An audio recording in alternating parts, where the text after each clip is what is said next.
Почитувани, СДС нелегално го избра Талат Џафери на позицијата председател на Собранието.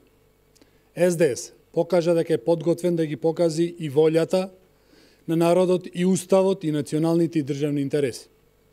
Најдобар доказ за флагрантно кршење на процедурите и нормите од страна на СДС е срамниот обид на диво да се избере председател на Собранието. На оваа незаконска одлука како потписник стои Горан Мисовски со функција заменик председавач на Конститутивната седница на Собранието на Македонија. Ова е класичен фалсификат и прекршување на законот. Имено, согласно стенографските белешки од 30 декември, кога почна Конститутивната седница, пратениците Стојан Миланов од Социјалистичката партија и Јусуф Хасани од Демократската партија на турците се назначени за заменици председавачи. Ова е тој стенограм. Од тука, Мисовски немал апсолутно никаква функција да председава со срамниот собир на кој беше направен обид за избор на Талат Џафери, а уште помалку да се подпишува на нелегитимна одлука. СДС и неговите партнери во низа извршија неколку кршења на деловникот и нормите. Најпрво, прекршување се случи со само до тоа што пратениците од СДС и нивните партнери продолжија со работа по затворање на седницата во 18 часот од страна на единствениот легитимен председавач Трајко Велјановски.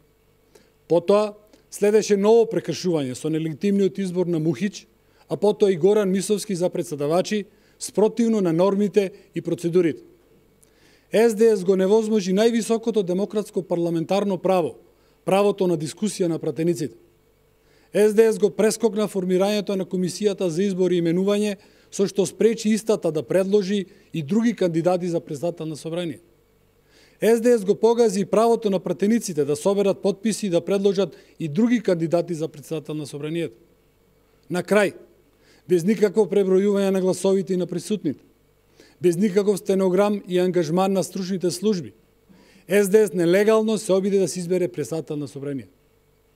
Ова дело, извршено од Мисовски, е дел од сценариото на СДС да изврши државен удар, да ги покази процедурите, законите, уставот и деловникот на Собранието на Република Македонија.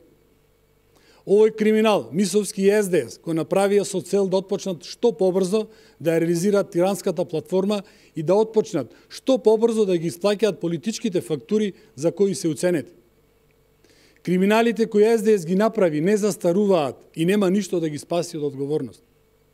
Криминалот кој сопствениот народ и сопствената држава, и Заев и Мисовски и СДС, ќе го платат и пред институциите на државата, но и пред народот кој ќе се соочат со него. Ова нема да им помине. Казната за своето нелегално, антидржавно и деструктивно однесување ќе ги стаса. Благодарам.